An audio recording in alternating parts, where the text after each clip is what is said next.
வாழ்க வளமுடன். மிக்க நன்றி அம்மா. நன்றி அம்மா. வாழ்க வளமுடன். வாழ்க வையகம், வாழ்க வையகம், வாழ்க வளமுடன். குரு வாழ்க, குருவே துணை. அன்னையாய் தந்தையாய் அனைத்துமாய் நம்மை வழிநடத்தும் ஆசான் அருள் தந்தை வேதாத்ரி மகர்ஷி அவர்களின் பொற்பாத கமலங்களை வணங்கி நம்மோடு என்றென்றும் சூக்குமமாக நிறைந்திருந்து நம்மை வழிநடத்த வேண்டி ஆழ்ந்த தவ உணர்வில் நல்லதொரு சிந்தனை, சிந்தனையை உடல் நலத்தை சீரமைத்து உய்வித்த குருவே வாழ்க, வாழ்க வளமுடன். சிறப்பான தவத்தினை வழிநடத்திய ஐயா அவர்களுக்கும் நம்மை என்றென்றும் வழிநடத்தி கொண்டிருக்கும் அனைத்து நிலை மூத்த பேராசிரியர் பெருமக்களுக்கும் இந்த இணையத்தில் இணைந்துள்ள அன்பு சகோதர சகோதரிகளுக்கும் இனிய காலை வணக்கத்தையும் வாழ்க்கையையும் தெரிவித்துக் கொண்டிருக்கிறேன். ரொம்ப அருமையான ஒரு தலைப்பு இன்னைக்கு போதையமா தான் கொடுத்தாங்க தலைப்பு. நாங்க ஷெட்யூல் போடும்போது இந்த தலைப்பு ரொம்ப சிறப்பா இருந்தது. உமாசங்கர் அம்மா போதையம்மா 2 பேருமா சேர்ந்து டிசைட் பண்ண தலைப்பு இது. அவர்களுக்கு முதல்ல நன்றிகளை காணிக்கையாக்கி, இந்த காலத்துக்கு ஏற்ற உடற்பயிற்சி என்னதான் இருக்கு அப்படின்ட்டு டாக்டர்கிட்ட நம்ம ஜென்ரலா உடம்பு முடியலன்னு போனோம்னா டாக்டர் நம்ம எப்படி கேட்பாங்க, உடம்பு எப்படி இருக்குன்னு கேட்பாங்க. இப்போ உடம்புன்னா என்ன, ஏன் உடல் எப்படி இருக்குன்னு கேட்கல. உடம்புங்கிறது ப்ளூரல், பன்மை. உடல் அப்படிங்கிறது ஒருமை. ஆனா அவங்க கேட்கறது வந்து உடம்பு எப்படி இருக்கு, உடம்புக்கு என்ன, உடம்புக்கு ஏதாவது பிரச்சனையா அப்படிதான் கேட்பாங்க இல்லையா. காரணம் இந்த பன்மை உடல்களைத்தான் உடம்பு அப்படின்னு முன்னோர்கள் சொல்லி வச்சிருக்காங்க. அது என்ன, மூன்று உடல்கள் இருக்குங்கிறாங்க. பருவுடல், நுண்ணுடல், காந்த உடல். பருவுடல்ங்கிறது எலும்பு தசையினால் ஆனது. நுண்ணுடல் அப்படிங்கிறது உயிர் துகள்களால் ஆனது. உயிரோட்டம் உடல் முழுக்க சுழன்று ஓடிக்கிட்டு இருக்குன்னு சொன்னீங்க, அந்த உயிர் துகள்களால் ஆனது. காந்த உடல் அதாவது பிரணவ உடல், அது வந்து பாத்தீங்கன்னா நம்மளுடைய தூக்கும சரீரம் தான். துவாதசாங்கம் அப்படின்னு நம்ம துரியாதீதம் ஏற்றும் பொழுது துவாதசாங்கம் சொல்றோம். உச்சன் தலையிலிருந்து 1 முழம் இல்ல 12 அங்குலம் உயரே அப்படிங்கிறோம். என்னன்னா நமது சூக்கும சரீரத்தை தாண்டி வெளியில போறோம். அது ஆறான்னு கூட சொல்லுவாங்க இல்லையா. இன்னும் கொஞ்சம் தெளிவான ஒரு எளிமையா புரிஞ்சுக்கிறதுக்கு ஆறான்னு சொல்லுவோம். மன உளக்கலை யோக பயிற்சிகள், குறிப்பா இப்ப நாம இன்னைக்கு பேசும் இந்த உடற்பயிற்சிகள், நாம் கற்றுக்கொண்டு செய்து வரும் உடற்பயிற்சிகள் இந்த மூன்றுக்குமே ஆனதுதான். நமது உடம்புக்கு ஆனது. பருவுடல், நுண்ணுடல், காந்த உடல். யோகம்னா என்னங்க, யோக பயிற்சிகள் தானே சொல்றோம். யாரா கேட்டா என்ன பண்ணிட்டு இருக்கீங்கன்னா நம்ம யோகா பிராக்டிஷனர், யோகா எக்ஸ்பர்ட், அது மாதிரி சொல்றோம். யோகம்ங்கிறது என்ன அப்படின்னு பார்க்கும்போது இணைதல், இனிமை காத்தல் அப்படிங்கிற பொருள் சொல்றாங்க. எதோட இனிமை காக்கணும், உடலுக்கும் உயிருக்கும் இனிமை காத்தல், உயிருக்கும் மனதிற்கும் இனிமை காத்தல், தனக்கும் சமுதாயத்திற்கும் இனிமை காத்தல், தனக்கும் இயற்கைக்கும் இனிமை காத்தல். அப்ப இந்த 3 உடல்கள் உள்ள இது எல்லாமே பாத்தீங்கன்னா ஒன்றுக்கு ஒன்று நமக்கு அந்த பயிற்சிகள்ல குறிப்பிட்டு வேதாத்ரி மகர்ஷி அவர்கள் நமது குருமகான் கொடுத்திருக்காங்க. பரு உடலுக்கான பயிற்சி தான் இந்த உடற்பயிற்சி. நுண்ணுடலுக்கான பயிற்சி, அதாவது உயிராற்றல், உயிர் வளத்துக்கான பயிற்சி நமக்கு எல்லாம் தெரியும், காயக்கல்ப பயிற்சி. காந்த உடல், பிரணவ தேகம், அதாவது நமது சூக்கும சரீரம், அதற்கான பயிற்சி தான் தவமும் தற்சோதனையும். நம்ம சொல்லுவாங்களே காந்த களம் ஒத்து போகல, அவங்க பார்த்தா பாசிட்டிவா இருக்காங்க, அவங்கள்ட்ட பேசுறதுக்கே நமக்கு ஆசையா இருக்கு, இவங்கள்ட்ட எனக்கு பேசவே வரமாட்டேங்குது, ஏன்னா நெகட்டிவ் எனர்ஜி ஃபீல் பண்றேன், இதெல்லாம் நம்ம சொல்லி கேள்விப்பட்டிருக்கோம். ஆனா மனவளக்கலை யோகிகளை நம்ம எல்லாருக்குமே வந்து ஒரு பாசிட்டிவ் எனர்ஜி நமக்கு கொடுக்கக்கூடிய அளவுல நமக்கு பயிற்சிகளை நமக்கு கொடுத்திருக்காங்க நமது குரு அவர்கள். சரி, இப்ப வாழ்வின் நோக்கம் தான் என்ன, எதை நோக்கி ஓடிக்கிட்டு இருக்கோம்? இந்த மனித பிறவி நோக்கம் எதுன்னு பார்த்தா கேட்டா உடனே ஆன்லைன் ஆன்சர் சொல்லிடுவோம், மனிதன் அறிவில் முழுமை அடைய வேண்டும். தெரிஞ்சோ தெரியாமலோ நம்ம அதை நோக்கித்தான் ஓடிக்கிட்டு இருக்கோம். அதாவது யோக பயிற்சிகள் எடுத்தவங்கன்னு இல்ல, எல்லாருமே அப்படிதான் அந்த ஓட்டத்துலதான் இருக்கும். ஆனா உண்மையா பிராக்டிக்கலா மனிதன் எதை விரும்புகிறான் சாட்ல போட முடியுமா? மனிதன் நீங்க மனவளக்கலை வந்து அப்படி யோசிக்காதீங்க, பிராக்டிக்கலா ஒரு தினசரி வாழ்க்கையில மனிதனானவன் எதை விரும்புகிறான்? யாராவது ஒரு 2 பேர் சேட்ல சொல்ல முடியுமா? இல்ல அன்மியூட் பண்ணி கூட சொல்லலாம். வாழ்க வளமுடன். பணத்தை விரும்புறேன். பணத்தை விரும்புகிறார். ஓகே, பணத்தை விரும்புகிற மனிதனான பணத்தை. நன்றி ஐயா. அதாவது இது இன்னும் நம்ம பணம் கிடைச்சதுன்னா, நமக்கு பணம் கிடைச்சிருச்சு, அப்ப என்ன இருக்கும்? நிம்மதியை விரும்புகிறான்னு போட்டிருக்காங்க அம்மா ரஞ்சனி அம்மா. நிச்சயமா எல்லாருக்குமே மன அமைதி, மன அமைதி. சரி, நன்றி. நான் தொடர்றேன். இப்ப மனிதன் சந்தோஷம்னு போட்டிருக்காங்க ஒரு ஐயா வந்து, சந்தோஷம் போட்டிருக்காங்க. நல்ல ஆரோக்கியமான உடல் நலம். ஆரோக்கியமான உடல் நலம். உடல் நலம் போதே ஆரோக்கியம் தான். அது மகிழ்ச்சி. நிறைய பேர் ஆரோக்கியம் போடுறீங்க. இப்ப பொதுவான ஒரு தேடல், இந்த ஓட்டம், அது என்னன்னு பார்க்கும் பொழுது இன்பமான வாழ்க்கையை நோக்கி பயணிப்பதுதான் மனிதன். நமக்கு மகிழ்ச்சின்னு ஐயா சொல்லியிருந்தாங்க, அந்த இன்பமான வாழ்க்கை. ஆனா என்ன ஆறுது, இன்பமான அந்த வாழ்க்கையை நோக்கிய பயணத்துல துன்பத்தையும் அனுபவிக்கிறான். அப்ப இன்பமோ துன்பமோ இதை அனுபவிக்க எது தேவைப்படுது? எது அனுபவிக்கிறது? இந்த உடல் தான் தேவைப்படுகிறது. இன்பத்தின் துன்பத்தையும் இந்த உடல் தான் அனுபவிக்கிறது. அப்ப இந்த உடல், அதாவது இந்த உடல் எனும் இந்த கருவியை கொண்டுதான் நம்ம எல்லாத்தையும் அனுபவிக்கிறோம். அப்ப அனுபவிக்கிறதுக்கு என்ன, இந்த சுவர் இருந்தாதான் சித்திரம் வரைய முடியும் இல்லையா? அப்ப உடல் நலத்தோடு இருந்தாதான் வாழ்வில் நாம் தேடும் இந்த இன்பத்தையும் அளவு முறையோடு அனுபவிக்க முடியும். பெரியவங்க வந்து சும்மா சொல்லிட்டு போலியே, நோயற்ற வாழ்வே குறைவற்ற செல்வம். இது சொன்னது வந்து அவ்வை பிராட்டியார். மனிதன் உடல் நலத்தோடு வாழ்ந்தாதான் என்ன செய்ய முடியும்? உண்மையான நோக்கம் என்ன? மனிதனுடைய நோக்கம் இல்லறத்தில் ஈடுபடுவது, பொருள் ஈட்டல், துய்த்தல், பிறர்க்கு உதவுதல், தொண்டாற்றுதல் ஆகிய நிலைகளில் நிறைவு பெற வேண்டிதான் இந்த மனிதனின் பிறப்புக்கும் இறப்புக்கும் இந்த 2 சக்கரங்களுக்கிடையே உருண்டோடி கொண்டிருக்கிற வாழ்க்கை வந்து அதை நோக்கிய பயணம்தான். ரொம்ப வந்து ட்ரையா பேசணும், கொஞ்சம் தியரட்டிக்கலா ரொம்ப போகாம கொஞ்சம் கேஷுவலா யோசிச்சோம்னா, பிறந்தாச்சு, எனக்கு நான் வேண்டி விரும்பி இந்த பிறவி எடுக்கல, நான் பிறந்துட்டேன், பிறந்ததனால் வாழ்ந்து கொண்டிருக்கிறேன், வேற வழியில என்ன பண்றது, பிறந்தாச்சே. அப்ப இந்த இந்த பிறந்தாச்சுங்கிற அந்த ஒரு தளர்வான மனநிலை, தளர்ச்சியில கூட இந்த மனிதன் வாழ்க்கை நடத்துறதுக்கு இந்த உடல் வேண்டும், ஆரோக்கியமாக இருக்கணும். உடல் நலத்துக்கு கேடு வந்தால் எதுவுமே எதை நோக்கி பயணிக்கிறோமோ, எந்த லட்சியத்தோடு நம்ம பயணிக்கிறோமோ அதை அடைய முடியாது. அதை அடைவதில் சிக்கல் ஏற்படும்.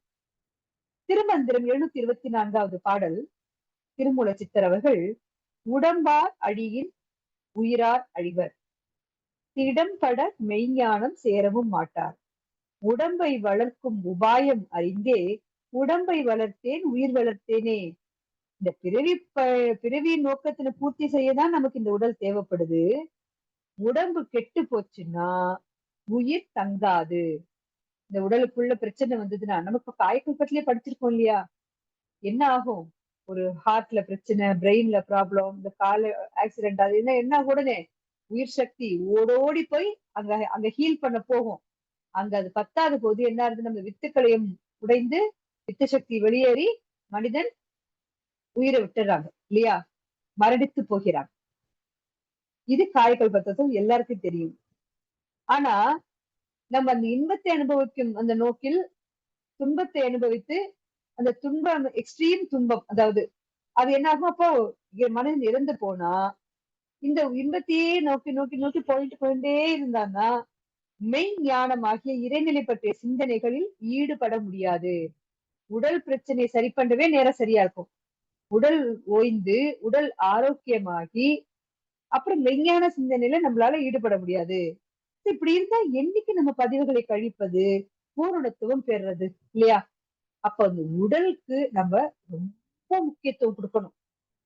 இந்த பரு உடலுக்குள் உயிர், உயிருக்குள் அறிவு, அந்த அறிவே அனைத்துமாகி எல்லை கட்டிய நிலையில சிற்றறிவாகவும் அகண்டாகாரத்துல பேரறிவாகவும் இருந்து கொண்டிருக்கு. இந்த சிற்றறிவு அந்த பேரறிவோடு இணைய வேண்டும். அதுதான் மனிதன் வாழ்வின் நோக்கம், பூரணத்துவம் பெறுவது. மனிதன் இறைவன்கிறது மனிதன் கூட்டல் களங்கங்கள் இறைவன் சொல்லி சொல்றாங்க.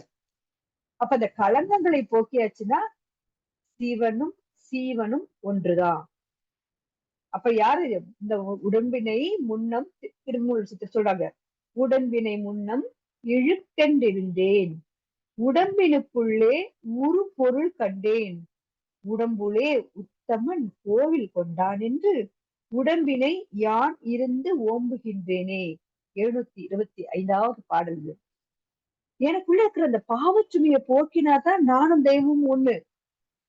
அப்பதான் நான் என்னோட பதிவுகள் அத்தனை நான் கழிச்சிட்டேன்னா நானும் தெய்வமும் ஒன்றுதான்.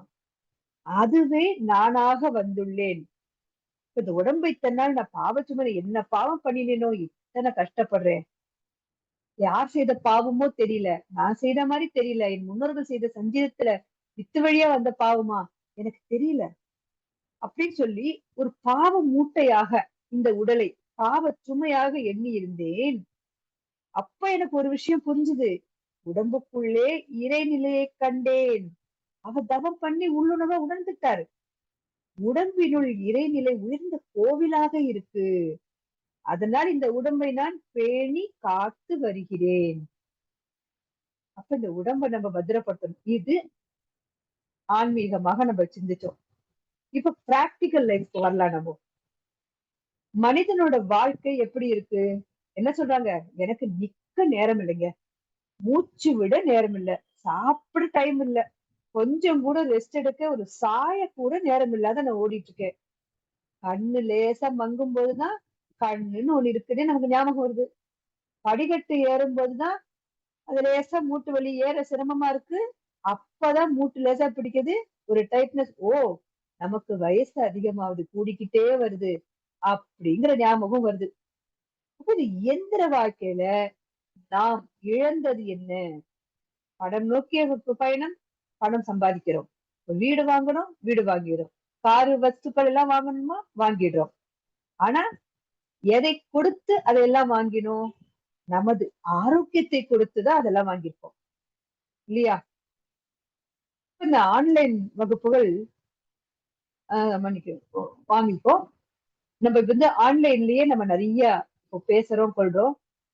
இப்ப அந்த மாதிரி இதுக்கான ஒரு பாட்டை வந்து அந்த நாள்லயே எழுதி வச்சுட்டாங்க, தமிழ் சினிமா பாடல். அதுதான் என்னோட ப்ரொமோ வீடியோலயும் நான் அதை குறிப்பிட்டு பேசியிருந்தேன். ரொம்ப பிடிக்கும் இந்த பாட்டு எனக்கு. விஞ்ஞானத்தை வளர்க்க போறேண்டி என் தங்கமே அப்படின்னு சொல்லி அந்த மாதிரி பாடுவாங்க. அவங்க வந்து அவர் சொல்லுவாரு, என்.எஸ். கிருஷ்ணன் ஐயா அவர்கள் நிறைய சொல்லுவாங்க. அவங்க வந்து சாமிஜி மாதிரி ரொம்ப விரிந்த கண்ணோட்டத்துல தொலைநோக்கு பார்வையில சிந்திச்சு அந்த பாடல், உங்களுக்கு வாய்ப்பு இருந்தது அந்த பாடல் பாருங்க. அதுல முதல்ல அந்த அணுகுண்டு உற்பத்தியை குறைக்கணும், நாடெல்லாம் ஒண்ணாகணும், அமைதியா இருக்கணும், போர் இருக்க கூடாது, இதெல்லாம் சொல்லுவாரு அவரு. சொல்லிட்டு எல்லாம் பேசுறோன்னே மதுரம் அவங்க மனைவி அவங்க கேட்பாங்க, நாட்டுக்கு பத்தியே பேசிட்டீங்க, வீட்டுக்கு என்ன செய்ய போறீங்க அப்படின்னு கேட்பாங்க. அப்ப அவர் சொல்றாரு, நெல்லு குத்த மாவரைக்க ஒரு மிஷின், அல்லும் பகலும் ஆக்கி அடுக்க அதுக்கு ஒரு மிஷின் வேணும், கொல்லப்புறத்துல குழா வைக்கணும், குளிரும் மிஷினும் கூட வைக்கணும். ஏசியை தான் சொல்றாங்க, ஏர் கண்டிஷனர். கொல்லைப்புறத்துல குழாய் வைக்கணும், குளிரும் மிஷினும் கூட வைக்கணும், பள்ளிக்கூடத்துக்கு பிள்ளைங்க போகாம படிக்க கருவி பண்ணியும் வைக்கணும். கம்ப்யூட்டர் சொல்றாங்க, சிஸ்டத்தை சொல்றாங்க, லேப்டாப் சொல்றாங்க. நடந்துதா? அப்ப எண்ணம் போட்டது அந்த ஐயா, அன்னைக்கு எண்ணம் போட்டது என்ன ஆச்சு? கோவிட் டைம்ல ஃபுல்லா ஆன்லைன் கிளாஸ் தான் இல்லையா? எல்லாத்துக்கும் ஆபீஸா ஆன்லைன், ஒர்க் ஃப்ரம் ஹோம், குழந்தைங்க ஸ்கூலா ஆன்லைன் வகுப்புகள், காலேஜ் நடக்கணுமா ஆன்லைன் வகுப்புகள், எல்லாம் ஒரே ஆன்லைன் தான். அப்ப இப்படிதான். ஆனா இது பறந்து விரிந்து இவ்வளவு ஒரு சுலபமான வாழ்க்கையிலையும் என்ன ஆச்சு? நாம் நமது ஆரோக்கியத்தை தொலைத்து விட்டோம். மனிதனோட இந்த வாழ்க்கை முறை இயந்திரத்தனமான, இயந்திரங்களோடு இயந்திரமாக வாழ்க்கையை நடத்தி கொண்டிருக்கிறான். இந்த வாழ்க்கை முறையில என்ன ஆச்சு? உடல் அசைவு இல்லை, உடல் அசைவு குறைந்து போச்சு. அசைந்து கெட்டது மனம், அசையாமல் கெட்டது உடல் இல்லையா? இப்ப அந்த அசையாம இருந்ததுனால என்னாச்சு, எல்லா தெரியாத எல்லா வியாதியும் வர ஆரம்பிச்சிருச்சுங்க. இப்ப ஆண்களும் பெண்களுமே ஒரு பொதுவாக ஆண் பிரிக்காம ஆண்கள் பெண்கள் சந்திக்கிற பிரச்சனைகள் என்னன்னு பார்த்தா நிறைய பிரச்சனை வருதுங்க. அது ஜஸ்ட் நானா யோசிச்சு கொஞ்சம் எடுத்தேன். இந்த கண்டினியூஸா இப்ப கோவிடுக்கு அப்புறம் ஒர்க் ஃப்ரம் ஹோம் போட்டாங்கன்னா கிட்டத்தட்ட 12 to 14 ஹவர்ஸ் சிஸ்டத்துல உட்காந்து ஒர்க் பண்றாங்க. அதனால என்ன ஆகுது, என்னெல்லாம் பிரச்சனை வருது உங்களுக்கு? முதுகு வலி வருது. ஏன்னா அசைவு இல்ல, நடக்கிறதே கிடையாது. முதுகு வலி வருது, டிஸ்க் கொலாப்ஸ்ங்கிறாங்க, டிஸ்க் பல்ஜுங்கிறாங்க. ஏன்னா வண்டி ஓட்டி ரொம்ப தூரம் வண்டி ஓட்டிட்டு போறாங்க. இதுல வர பிரச்சனைகள். ஆண்களுக்கு அந்த கவுண்ட் குறைவா இருக்குங்கிறாங்க.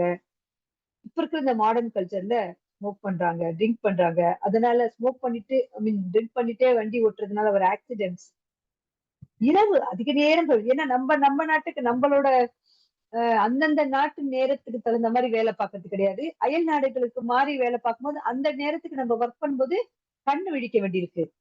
இப்ப ரொம்ப நேரம் அதிக நேரம் இரவு கண் விழித்து வேலை செய்யறதுனால வர பிரச்சனைகள். இந்த செல்போன் பயன்பாடு. செல்போன் எல்லாம் வரதுக்கு முன்னாடி ஒரு ஆராய்ச்சி என்ன சொல்லிட்டாங்க, கண்கள் மூலமாக 83% ஜீவகாந்தம் செலவாகிறதுன்னு சொல்லியிருக்காங்க. எனர்ஜி. செல்போன் பயன்பாடு வந்த அப்புறம் தூக்கம் வரல, போர் அடிக்குது, கொஞ்ச நேரம் போனை பார்த்துட்டு இருந்தேன், அப்புறம் கண்ணை எடுத்தது போனை எப்ப கீழே வச்சேனே தெரியல, நான் தூங்கி போனேங்கிறாங்க. இது ஆரோக்கியம் கிடையாது. தூக்கம் வர வரைக்கும் போன் எடுத்து யூஸ் பண்றது, வாக் பண்ண டைம் இல்ல, நம்மள கவனிக்க நமக்கு டைம் இல்ல, உடல் அசைவு சுத்தமா இல்லாம இருக்கிறது.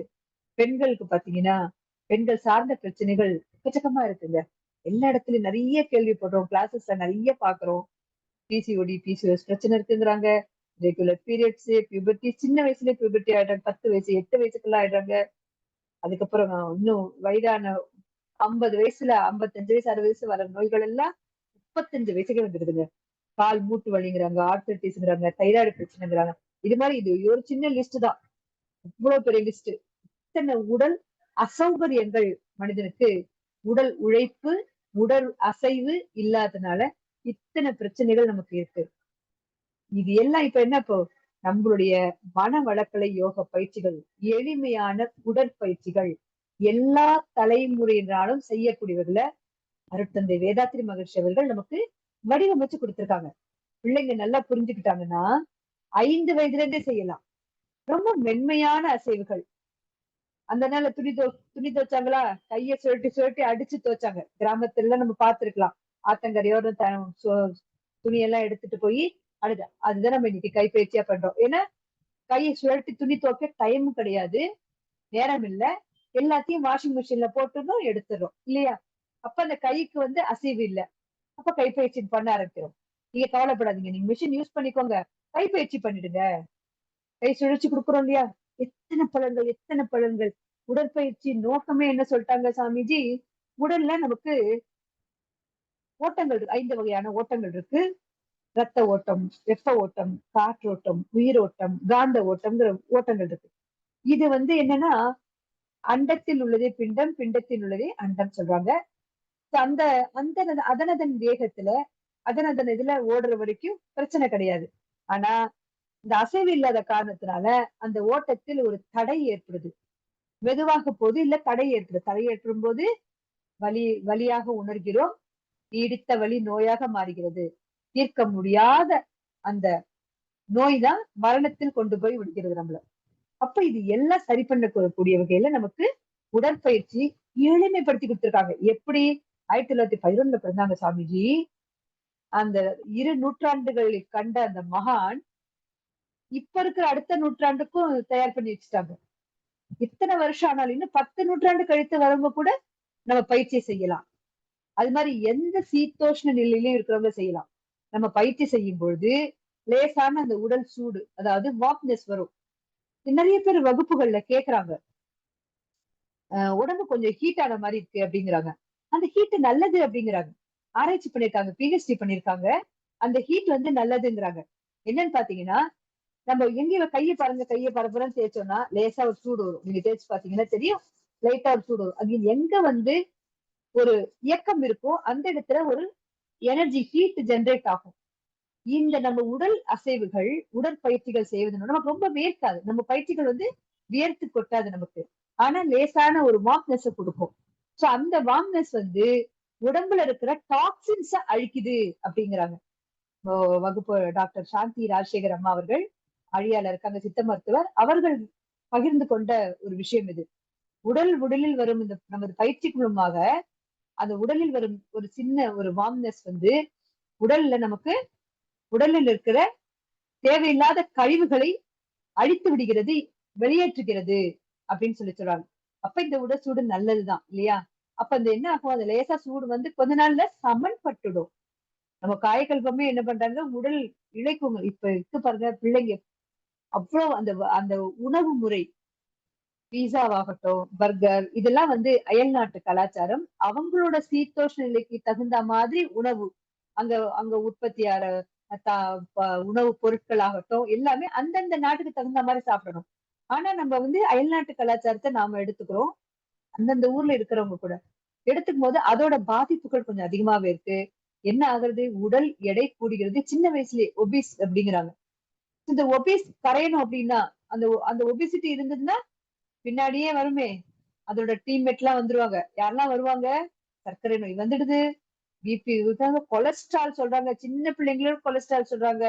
இன்னும் நிறைய நிறைய ஜெனட்டிக்கலா வர்றது நோய்கள் சொல்றாங்க. நிறைய விஷயங்கள் வந்துடுது.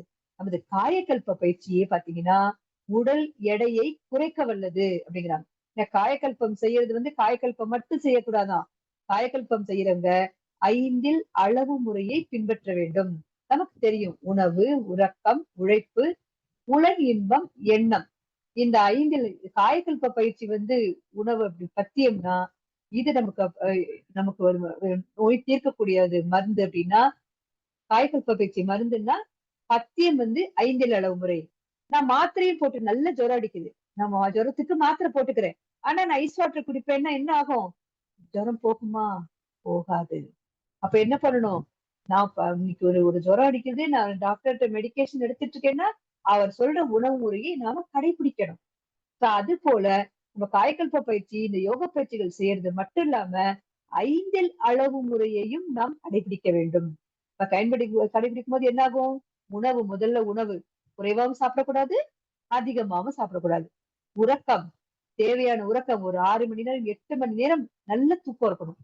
Quality sleep. இந்த கண் விழித்து போன்லாம் பார்க்கும்போது அது தூக்கத்துக்கு நமக்கு ஏற்படுத்தக்கூடிய மெலட்டனின்ங்கிறது சுரப்பு குறைந்து விடுது. இரவு 11ல இருந்து 3 மணி வரைக்கும் நல்லா அதிகமாக சுரக்குங்கிறாங்க. ஆனா நம்ம என்ன பண்றோம், அந்த நேரம் தான் ஆபீஸ் ஒர்க் பண்றோம். அப்ப கண் விழித்து பண்ணும்போது அது மூளைக்கு அது ஒரு இயக்கத்துக்கு ஒரு செய்தி அனுப்புறது. இவங்க இன்னும் பகல்ல இருந்தே வெளியில வரல, அவங்களுக்கு இன்னும் இரவே வரல, இன்னும் கொஞ்சம் கழிச்சுதான் திறக்கணும் அப்படிங்கிறாங்க. வேலையெல்லாம் முடிச்சுட்டு 1 மணிக்கு சிஸ்டத்தை ஆஃப் பண்ணிட்டு படுக்கிறாங்க. நமக்கு இரவு. ஆனா உள்ள இருக்க ஃபேக்டரி என்ன நினைக்குது, இப்பதான் சாயந்தரம் ஆயிருக்கு அப்படின்ட்டு. அப்ப அது தூக்கம் வர்றதுக்கு டைம் எடுக்குது. தூக்கம் இரவு புரிஞ்சுண்டு, உடலுக்கும் உடல் மொழியும் நமது மனமும் புரிஞ்சுண்டு இரவு வந்தாச்சுன்னு நினைக்கும் போது உடல் மொழிக்கு இரவு முடிஞ்சிடுது. அப்ப அந்த மெலட்டனின் சுரப்பை நிறுத்திடுது. அப்ப மெலட்டனின் சுரப்பை நிறுத்தும் போது தூக்கம் போதாமல் அத்தனை பிரச்சனை வருது. அவ்வளவு பிரச்சனை வருது, உடல் நோய்கள். நம்ம நிறைய ஆன்லைன் கிளாஸ்ல பாக்குறோம். எவ்வளவு பேர் ஸ்ட்ரெஸ்ன்னு வராங்க. ஆண், பெண், குழந்தைகள், வயதானவர்கள் எல்லாருக்கும் காமன் இஷ்யூ, குளோபல் இஷ்யூ மன அழுத்தம். ஏன்னா நடப்புக்கும் அடுத்ததுக்கும், எதிர்பார்ப்புக்கும், இதுக்கும், எதிர்காலத்திற்கும், நிகழ்காலத்திற்கும் போட்டி போட்டுட்டு ஓடுறாங்க. எது ஜெயிக்கணும்னு ஓடுறாங்க, ரெண்டுத்திலயும் நம்ம ஜெயிக்கிறது இல்லை. அப்ப அங்க நம்ம இழந்தது நமது உடல் ஆரோக்கியத்தை. அப்ப உறக்கமும் முறையாக பாதுகாக்கப்படல. உணவு, உறக்கம், உழைப்பு. நான் சொன்னேன் இல்லையா, கோவிட் வந்த அப்புறம் 14 மணி நேரத்துக்கு மேல வேலை செய்யறாங்க. அது போக ஆஃப்லைன்லயே ஒர்க் பண்றாங்க. அப்ப நிறைய பேர் நான் ஒரு வகுப்பு அட்டன் பண்ணேன். அந்த வகுப்பு அட்டன் பண்ண பேராசிரியர் சொல்றாங்க, வீட்டு வேலை எல்லாம் செய்யறோம் நாங்க அதுவே எங்களுக்கு எக்ஸசைஸ் மாதிரி தான் அப்படிங்கிறாங்க. கிடையாது. வீட்டு வேலை செய்வது உழைப்பை கொடுக்கிறோம், எக்ஸசைஸ். வீட்டு வேலை செய்யும்போது ஜீவகாந்தம் செலவு பண்றோம், எக்ஸசைஸ் பண்ணும்போது ஜீவகாந்தம் சேர்த்துக்கிறோம். பிரபஞ்ச களத்துல இருந்து ஜீவகாந்தத்தை ரிசீவ் பண்றோம்.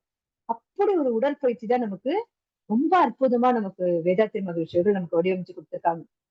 நம்மளுடைய உடற்பயிற்சி எந்த காலத்தின் தற்காலத்துக்கு ஏற்றதில்லை, எந்த காலத்துக்கும் ஏற்ற உடற்பயிற்சி தான். முதல் பயிற்சி கைப்பயிற்சி, கையை மேல தலைக்கு மேல குவித்து 4 மூச்சு விடும்போது தலை அந்த பிரமிடு மாதிரி ஷேப், அது ஜீவகாந்த, அதாவது வான்காந்தத்தை ரிசீவ் பண்ணுது ஆண்டனா. அங்கேயே நம்ம வான்காந்தத்தை ரிசீவ் பண்ண ஆரம்பிச்சிரும். அப்படியே எடுத்து மூச்சை கீழே விட்டு கீழே 2 மூச்சு விடும்போது உடல் முழுக்க அந்த காந்த ஆற்றல் பரவுது அப்படிங்கிறாங்க. உடற்பயிற்சி எடுத்து பிஹெச்டி பண்ணிருக்காங்க. இவ்வளவு அழகா சொல்லியிருக்காங்க. அந்த ஒரு பயிற்சியிலே எப்படி எத்தனை எத்தனை அவ்வளவு நன்மைகள், நமக்கு உடற்பயிற்சியோட நன்மைகள் அத்தனை இருக்கு. மகராசன பயிற்சி செய்யும் பொழுது 54 நோய்கள் வராமல் தடுக்கப்படுகிறது அப்படிங்கிறாங்க. ஒவ்வொரு பயிற்சியும் நான் ஒண்ணு ஒண்ணா எடுத்து நம்ம பேசிட்டே போனோம்னா இருக்கிற நேரம் பத்தாது. இப்ப குழந்தைகள் சிறு வயசுல ஸ்பெஷல் சைல்டுங்கிறாங்க. ஸ்பெஷல் சைல்டுக்கு நம்ம பயிற்சி கொடுக்குறோம். ஒவ்வொரு விதத்துக்கும் எல்லாத்துக்கும் நீங்க எந்த ஒரு உடல் சம்பந்தப்பட்ட தைராய்டுக்கு பயிற்சி, காய்கல்பமே தைராய்டு சுரப்பியை சீராக சுரக்க வைக்கும். அதுல பிரச்சனை போயிடும். டயபிட்டிஸ் எங்க காமன் இஷ்யூங்க. டயபிட்டிஸ் அதாவது சுகர். எல்லா இடத்துலயும் ஃபர்ஸ்ட் போன் பண்ண சுகர் நார்மலா இருக்கா அப்படின்னு கேட்கிறோம் இல்லையா? சோ இது மாதிரி நம்ம கேட்கும் போது என்ன ஆகும்? இது எல்லாம் நமக்கு கட்டுப்படுத்துறது நம்ம மகராசன பயிற்சி. டயபிட்டிஸை கட்டுப்படுத்துறது, பேங்க்ரியாஸை சீராக இயக்க வைக்கிறது, சுரப்பியை நல்ல வேலை செய்யறது. அது போல காயக்கல்ப பயிற்சி நமக்கு முழுமையான ஆரோக்கியத்துக்கிறது. ஒவ்வொரு பயிற்சியும் நம்ம இதுல நம்ம லிஸ்ட் போட்டு இத்தனை விஷயங்கள் சொல்ல, பிரச்சனைகள், முதுகு வலி, டிஸ்க், இவ்வளவுக்கும் நமக்கு பதில் நமது உடற்பயிற்சியில இருக்கு. நாம பண்ண வேண்டியது இந்த உடற்பயிற்சியை தவறாது தினமும் செய்யணும். நம்ம ஒரு நாள் வாய்ப்பு கிடைக்கும் போது உடற்பயிற்சிக்கான நம்ம தனியா ஒரு செஷன் வச்சு நம்ம அதை பத்தி ஒரு நாள் நம்ம கண்டிப்பா பேசுவோம். ஒரு நிமிஷம்.